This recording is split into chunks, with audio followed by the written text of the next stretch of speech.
Kurdên Sûriye serkeftina Emmanuel Macron di hilbijartinên serokatiya Fransayê de çawa dinirxînin. Rêveberiya Xweseriya Bakur û Jilatê Sûriye giringiyê dide rola Fransayê li Bakur û Jilatê Sûriye û amaje bi vê yekê dike got serkeftina serokê Fransayê Emmanuel Macron di hilbijartinên serokatiya Fransayê de ji bo Kurdên Sûriye pir giring e. Berdevkê Rêveberiya Xweser Luqman Ehmedî dibêje ew hêvîdarin got çawa hikûmeta Fransayê piştgiriya Hesedê dike di asta siyasî de jî ew hêvî dikin got piştgiriya Rêveberiya Xweser bike.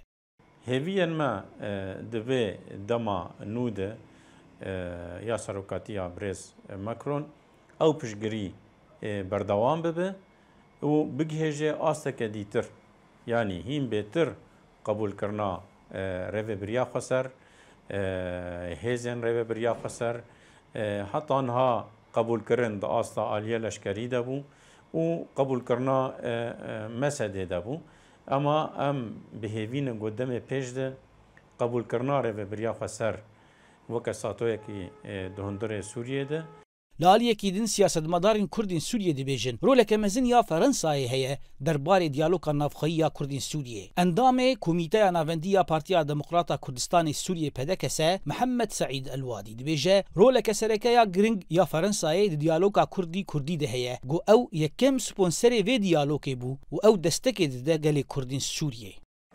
Fransa piştkewarîsa gelkî alîkariya vê danûstandinê vê guftûgûyê dike. ورولك وي قلكي قرنقهي وفرنسا عم دبينن دوستي كردا حاليا تايبت اف حكومتها انها ماكرون وقوديس قلكي كيف ما هاد قوديس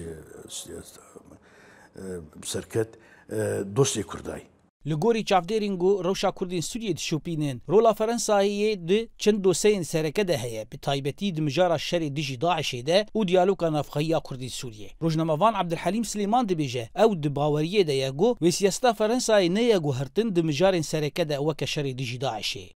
Hebûna Fransa û rola Serok Macron dê her berdewam bimîn di baweriyan bide ji bo ew piştgiriya bizavên naxasim em bêjin hêzên Sûriya Demokratîk li hember terorê her wiha gelek mijarê din jî hen yanî ez bawerim gerek Fransa bi serokatiya Macron îja dest pê bike çêm bêjin ew zarokên di nav ji malbatên Daeş ya jî êgo di nav şer de bûn.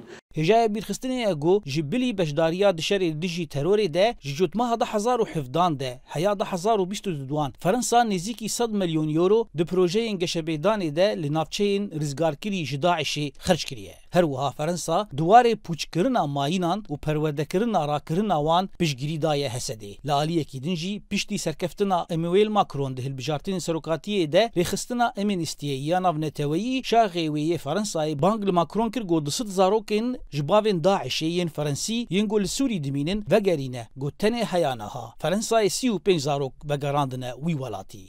Zana Umer dengê Amerîka Qamişlo.